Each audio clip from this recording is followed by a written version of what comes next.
آج میں آپ کو معاشرے کا ایک ایسا بھیانک چہرہ دکھاؤں گا کہ جس نے اس کی جڑیں کھوکھلی کر دی ہیں. بچے غیر محفوظ بنا دیے ہیں، شوہر اپنی ہی بیویوں کو قتل کر رہے ہیں، بھائی بہنوں کو غیرت کے نام پہ قتل کر رہے ہیں، آفسز میں کام کرنے والی خواتین بھی غیر محفوظ ہیں، انتہائی غیر محفوظ. تخت لاہور میں بھی لوگوں کی جانیں غیر محفوظ ہیں. کئی علاقے خواتین اور بچوں کے لیے ریڈ زون بن چکے ہیں. جب سے میں نے نور مقدم کیس کو فالو کرنا شروع کیا ہے تو جو کام ایک بہت زیادہ ہو رہا ہے وہ یہ کہ ہمارے سوشل میڈیا پہ ہمیں بہت زیادہ لوگوں کے میسیجز آنا شروع ہو گئے ہیں اور پوری دنیا سے آ رہے ہیں، جن میں کچھ لوگ تو خود وکٹمز ہوتے ہیں. کسی کو جاننے والے کے ساتھ کوئی حادثہ پیش آیا ہوتا ہے یا پھر کسی ایسے درد دل رکھنے والے لوگ ہوتے ہیں جو ہم سے یہ چاہ رہے ہوتے ہیں کہ ہم اسی طرح کے ایشوز کو ہائی لائٹ کرتے رہیں تاکہ وہ مر نہ جائیں، دبے نہ. اور یہی وجہ تھی کہ جب میں نے اپنی ایک ویڈیو میں آپ کو اسلام آباد میں ہونے والے کئی واقعات کے بارے میں بتایا تھا، لیکن اس کے بعد سے جیسے ہی میں نے اس طرح کی سٹوریز کو دیکھنا شروع کیا تو یقین جانیے کہ جو کچھ میرے سامنے آیا وہ انتہائی دردناک اور رونگٹے کھڑے کرنے والے حقائق ہیں. میں نے سوچا کہ کچھ چیزیں میں آج اپنی اس ویڈیو میں آپ کے ساتھ شیئر کر لوں. اب میں آپ کو صرف آج یا پچھلے ایک دو دنوں کے کچھ واقعات بتاتا ہوں، لمبی بات نہیں کرتا. آج لاہور میں ایک واقعہ پیش آیا جس میں 1.5 سال کے بچے کو زیادتی کا نشانہ بنایا گیا. سوچے 1.5 سال کا بچہ جس کا بھی اس معاشرے کا، اپنے آس پاس کے انسانوں کا، انسان کے روپ میں چھپے بھیڑیوں کا کیا پتا، اس کو تو اپنے گھر والوں کا نہیں پتا. اس معصوم بچے کو کسی درندے نے اپنی درندگی کا نشانہ بنا کر اس کی جان ہی لے ڈالی. اب اس معصوم بچے کو بے ہوشی کی حالت میں اسپتال پہنچایا گیا. اس کی حالت اتنی بگڑ چکی تھی بیچارہ اسپتال پہنچنے سے کچھ دیر پہلے ہی اس کی موت ہو گئی. اب حالات یہ ہیں کہ وزیر اعلیٰ پنجاب عثمان بزدار نے واقعے کا نوٹس لیا، آئی جی پنجاب سے رپورٹ طلب کیا، لیکن اس بچے کے والدین نے قانونی کارروائی سے ہی انکار کر دیا. اس کی ایک وجہ صاف ہے کہ اب لوگوں کا ہماری پولیس سے اور انصاف کے نظام سے اعتماد ختم ہوتا جا رہا ہے.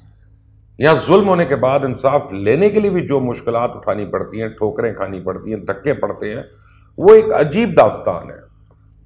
اور اس کی ظاہری بات ہے کہ ہر ایک انسان میں سکت نہیں ہوتی، کیونکہ اس نے مزدوری کر کے آج کے اس مہنگے دور میں اپنا اور اپنے باقی گھر والوں کا پیٹ بھی پالنا ہے. آج ہی کے دن میاں والی میں غیرت کے نام پہ بھائی نے فائرنگ کر کے اپنی 2 بہنوں کو قتل کر دیا اور فرار ہو گیا. وجہ یہ تھی کہ دونوں بہنیں شادی شدہ تھیں اور کچھ عرصے پہلے سسرالیوں سے ناراض ہو کے میکے آئی ہوئی تھیں. کل کراچی کے علاقے ملیر میں گھریلو جھگڑے کے دوران شوہر نے اپنی بیوی اور 4 بچوں کی ماں کو فائرنگ کر کے قتل کر دیا. جھگڑا تھا پیسوں کا. چند روز پہلے اس عورت نے اپنا ایک مکان فروخت کیا تھا جس میں اس کے شوہر نے اس سے 20 لاکھ روپے لیے اور وہ سب اس نے جوئے اور نشے میں اڑا دیے. اور جب بیوی نے پیسوں سے متعلق سوال کیا تو دونوں میں جھگڑا ہو گیا اور اس نے فائرنگ کر کے اس عورت کو ہی قتل کر دیا. 2 دن پہلے بہاول نگر کی تحصیل منچن آباد میں 12 سالہ بچی کو زیادتی کے بعد قتل کر دیا گیا. اب اس واقعے پہ بھی وزیر اعلیٰ پنجاب عثمان بزدار نے نوٹس لیتے ہوئے آئی جی پنجاب سے رپورٹ طلب کی بھی ہے اور ملزمان کے خلاف سخت سے سخت کارروائی کا حکم دیا ہوا ہے. لیکن 8 ستمبر کو لاہور کے ایک علاقے میں سسرالیوں کے تشدد سے بہو اپنی جان کی بازی ہار گئی. اس لڑکی کی عمر صرف 18 سال تھی اور اس کی 1 مہینہ پہلے ہی شادی ہوئی تھی اور اس بچی کی گردن اور چہرے پہ تشدد کے نشانات تھے، جس سے اس کے گھر والوں کو پتا چلا کہ اس کے ساتھ اس کے سسرال والوں نے کیا ظلم کیا. گھر میں رہنے والی خواتین اور بچوں کے ساتھ آفیسز میں کام کرنے والی خواتین بھی محفوظ نہیں. 1.5 ماہ پہلے لاہور کے ایک سرکاری ادارے میں خاتون کو جنسی ہراساں کرنے والی ویڈیو وزیر اعظم پورٹل پہ اپلوڈ کی گئی تاکہ وزیر اعظم تک پہنچ سکے. محکمہ life stock and dairy development خواتین ملازم کے لیے غیر محفوظ ترین ادارہ بن گیا.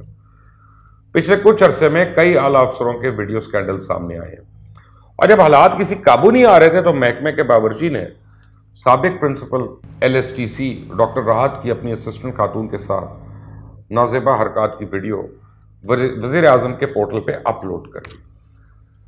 اب اس کے بعد کیا ہوا کہ وزیر اعظم کے احکامات پہ تحقیقات شروع ہو گئی جو کہ ابھی تک جاری ہیں.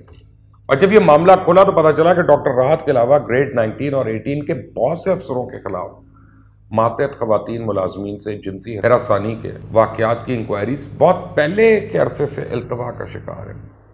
اب پرائم منسٹر کے حکم پہ ان سرد خانوں میں پڑی انکوائریز کو بھی اوپن کر دیا گیا اور لاہور پولیس نے خواتین کو ہراساں کرنے کے واقعات میں جیو ٹیگنگ کا عمل بھی مکمل کر لیا ہے، جس پر یہ صورتحال سامنے آئی ہے کہ خواتین کے سے زیادتی کے سب سے بڑے واقعات صدر، کینٹ اور ماڈل ٹاؤن ڈویژن میں رپورٹ ہوئے اور ان کو اب ریڈ زون قرار دے دیا گیا۔ اور میں آپ کو بتا دوں صرف لاہور شہر میں اس سال جنوری سے اب تک زیادتی کے 370 کیسز رپورٹ ہوئے۔ یہ ہمارے لیے شرم کا مقام نہیں تو اور کیا ہے کہ سوائے ایک کیس کے باقی کسی بھی کیس میں کسی بھی ایک ملزم کو سزا ہی نہیں مل سکی، کسی ایک کو، اور یہ کیسز ہر روز بڑھتے جا رہے ہیں اور اسی لیے بڑھ رہے ہیں۔ سزا نہ ملنے کی وجہ بھی میں آپ کو بتا دیتا ہوں۔ سب سے پہلے تو ناقص تفتیش ہے، اس کے علاوہ ڈی این اے کے عمل میں تاخیر ہے، متاثرین کا ٹائم پہ میڈیکل نہ ہونا، اسی طرح کے کیسز میں ملزمان کو سزا نہ ہونے کی سب سے بڑی وجہ ہے۔ اور یہ وجوہات کیس رجسٹر ہونے کے بعد کی ہیں، ورنہ ایک سب سے بڑی مشکل تو اس ملک میں عام انسان کے لیے ایف آئی آر رجسٹرڈ کروا کے تفتیش کا عمل شروع کروانا ہے۔ انویسٹیگیشن پولیس میں اس سال کے اب تک 113 کیسز زیر تفتیش ہے۔ 42 متاثرہ خواتین ایسی ہیں جن کے میڈیکل ہی ٹائم پر نہیں کروائے گئے۔ 91 کیسز ایسے ہیں جن میں ڈی این اے دیر سے کروائے گئے، اور ایک کیس ایسا ہے جس میں ملزم کو سزا ملی۔ وہ کیس پچھلے سال موٹے ہوئے پہ خاتون کے ساتھ ہونے والی زیادتی کا کیس ہے۔ اس ملزم کو اس سال سزا دی گئی تھی۔ اب میں آپ کو آج ہی کی ایک اور خبر بتاتا ہوں۔ اور راولپنڈی کے مقامی عدالت میں ایڈیشنل ڈسٹرکٹ سیشن جج حاکم خان نے تھانہ رواد کے مشہور کمسن طالب علم سے جبری زیادتی کرنے والے ملزم محمد شعبان کو جرم ثابت ہونے پہ 5 سال قید اور 20,000 روپے جرمانے کی سزا سنائی ہے۔ اگر اس مجرم نے جرمانہ نہ ادا کیا تو مزید 6 مہینے کی قید بھگتنا ہوگی۔ اور دلچسپ بات یہ ہے کہ اس مجرم کو تھانہ رواد پولیس نے 30 ستمبر 2019 کو گرفتار کیا تھا۔ سوچے 2 سال پہلے گرفتار ہوئے شخص کو سب کچھ ثابت ہونے پر آج سزا مل رہی ہے، وہ بھی اتنی معمولی سی سزا۔ اگر ہمارے انصاف کے نظام سے زیادتی کرنے والے مجرموں کو اسی طرح کی معمولی سزائیں ملتی رہے گی تو پھر یاد رکھیں یہ جرائم تو نہیں کبھی رک سکتے، یہ جرم اسی طرح ہوتے رہیں گے، ہمارے بچے اور عورتیں اسی طرح غیر محفوظ رہیں گی۔ اس لیے ہمارے قانون ساز اداروں کو چاہیے کہ ایسی قانون سازی کریں کہ ان درندوں کو سخت سے سخت سزا ملے، جلد از جلد ملے، تاکہ کسی درندے کی ہمت نہ ہو کہ کسی عورت یا بچے کے ساتھ زیادتی یا قتل یا ظلم جیسا گھناؤنا کھیل کھیل سکے۔ اور یہ اتنا مشکل نہیں ہے۔